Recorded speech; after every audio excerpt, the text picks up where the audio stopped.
الذي جعل لكم الأرض فراشا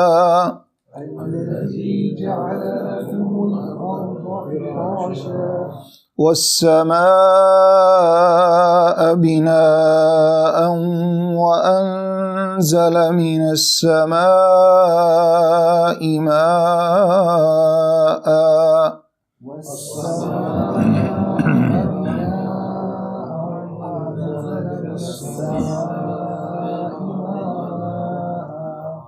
فأخرج به من الثمرات رزقا لكم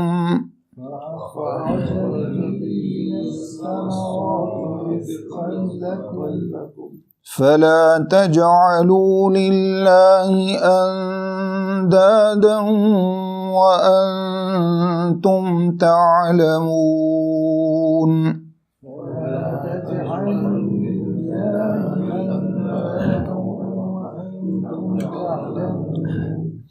وإن كنتم في ريب مما نزلنا على عبدنا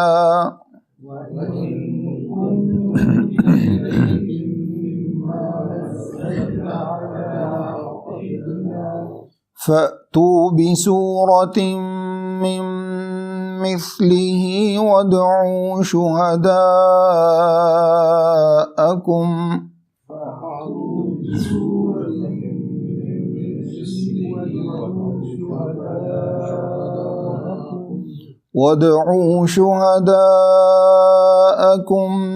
من دون الله إن كنتم صادقين।